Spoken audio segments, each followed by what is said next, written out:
Nikad ne vadite krumpir prije nego što naučite sve znakove da je došao pravi trenutak.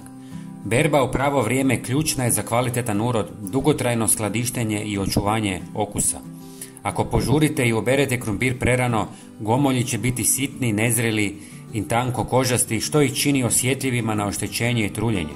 S druge strane, prekasna berba može uzrokovati probleme jer gomolji dulje stoje u zemlji, izloženi su većoj vlazi, kiši i mogućem mrazu, što ih također može oštetiti.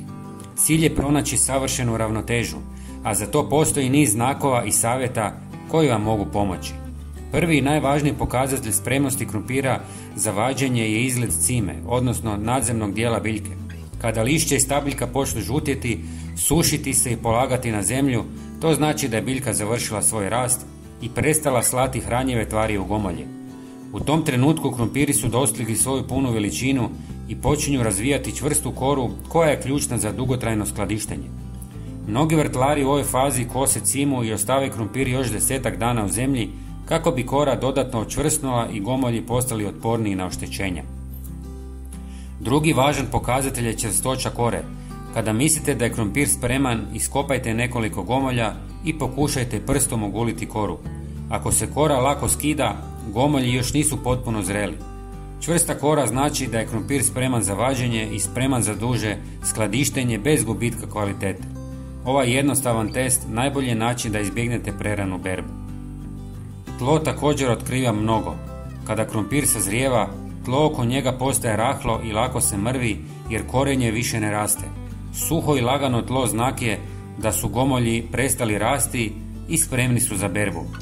Vlažno i teško tlo otežava čišćenje i povećava rizik od bolesti i truleži, pa se preporučuje vaditi krumpir po suhom vremenu. Vrijedi obratiti pažnju i na vremenske uvjete jer dolazak hladnih noći i kišnih razdoblja može uništiti urod. Idealno je isplanirati berbu nekoliko dana prije najavljenih kiša ili niskih temperatura kako biste izbjegli probleme. Vađenje krumpira tijekom suhog vremena posebno je važno jer vlažno tlo može ostati zalijepljeno za gomolje, što povećava rizik od oštećenja i truljenja tijekom skladištenja. Ako znate sortu krumpira koju sadite, iskoristite i taj podatak. Rane sorte obično sazrijevaju za 90 dana, dok kasne trebaju 120 i više dana. Tijekom vađenja budite pažljivi i koristite alat poput vrtnih vilica kako ne biste oštetili gomolje, jer oštećeni krumpiri brzo propadaju i nisu pogodni za skladištenje.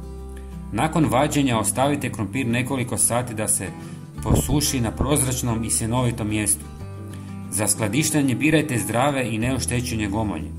Čuvajte ih u drvenim sazucima ili vrećama od jute na hladnom i tamnom mjestu s dobrom ventilacijom. Još jedan zanimljiv pokazatelj zrelosti krumpira može biti i aktivnost štetočina poput krumpirovih zlatica.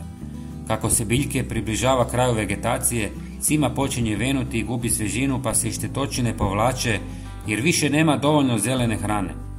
Primijetiš li značajan pad njihove aktivnosti, to može biti dodatna potvrda da su gomolji završili s rastom i spremni za vađenje. Izbjegavajte skladištenje krumpira uz voće poput jabuka koje otpušta plin etilen i ubrzava klijanje. Ako imate više sorti, označite ih jer svaka sorta ima svoj rok trajanja i najbolje vrijeme za konzumaciju.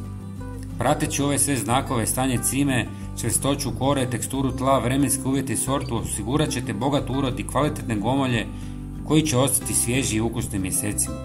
Prijatelji, podijelite ovaj video sa poznanicima kako bismo i njima pomogli. Hvala vam i pozdrav!